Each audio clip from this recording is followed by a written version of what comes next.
Chain of thought made large language models reason by writing out every step in words. But what if a model could think without words at all, in its own internal space? That is coconut, or chain of continuous thought, from Meta. In this video, why word-by-word reasoning is limiting, what a continuous thought is, how the loop and architecture work, how it's trained, how it compares to chain of thought, the numbers, and when to reach for it. Start with the pain. In chain of thought reasoning, a model must express every intermediate step as text tokens. That forces its rich internal state through the narrow bottleneck of language. Most of those words are just fluency and blue, not real computation, yet the model spends time and tokens on all of them. Worse, it commits to one path, one word at a time, with no easy way to keep several possibilities open at once. Coconut's idea is to let the model reason in a continuous latent space instead of in words. Take the model's last hidden state, the dense vector it produces before predicting a token, and call it a continuous thought. Instead of decoding that vector into a word, you feed it straight back into the model as the next input embedding. The reasoning never leaves vector space, so it is not limited to what language can cleanly express. Here is the core loop. Run a forward pass through the model. Take the last hidden state it produces. Skip the step that turns it into a readable word. Feed that vector back in as the next input embedding, and run again. Each cycle is one continuous thought. You repeat this a fixed number of times, letting the model think silently in latent space before it finally switches back to words to write the answer. Zoom out to the architecture. Coconut runs in two modes. In language mode, the model reads and writes normal tokens. A special begin-of-thought marker flips it into latent mode, where it loops on continuous thoughts with no words. An end-of-thought marker flips it back to language mode to produce the final answer. The same model, the same weights, just switching between thinking in vectors and speaking in words. This only works because of how it's trained. Coconut uses a multi-stage curriculum. It starts on ordinary chain-of-thought data with full written steps. Then, stage by stage, it replaces the earliest written steps with continuous thoughts, teaching the model to internalize that reasoning. The team found this gradual schedule is essential.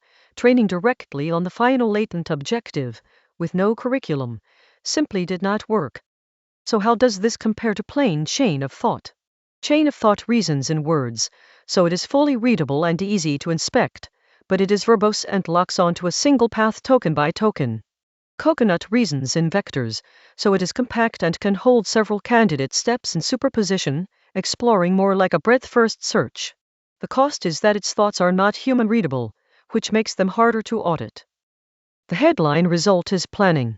On ProsQA, a benchmark of graph problems that need real look-ahead, Coconut reached 97% accuracy using about 14 latent thoughts. A chain-of-thought model of the same size hit only about 77%, while generating nearly 50 tokens. Coconut was both more accurate and far more compact, because thinking in latent space let it keep multiple paths alive instead of guessing early. Across the paper's benchmarks, the pattern is clear.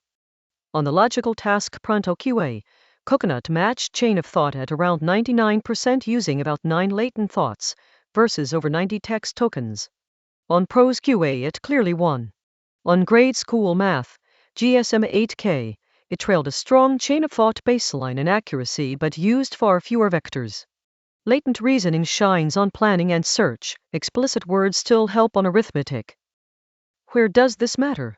Anywhere reasoning needs planning and exploration, like graph and constraint problems, where keeping several options open beats committing early.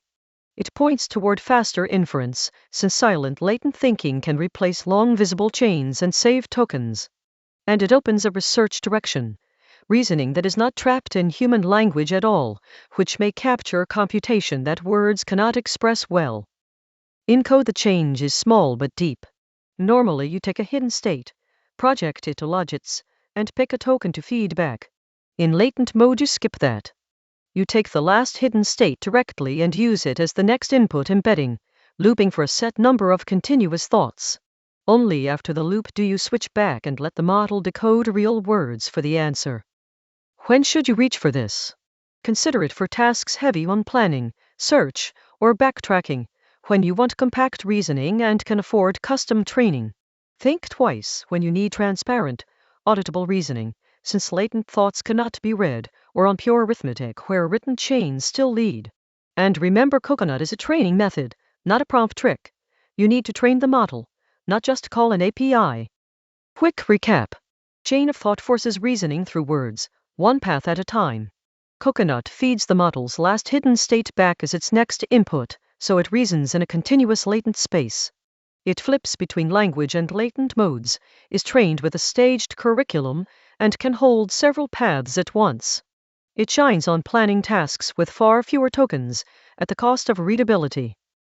That's Coconut, chain of continuous thought, teaching models to think in vectors, not just words. It is early research, but it hints at a future where reasoning is not limited by language. Did this make continuous thought click? Follow for plain English Gen AI breakdowns.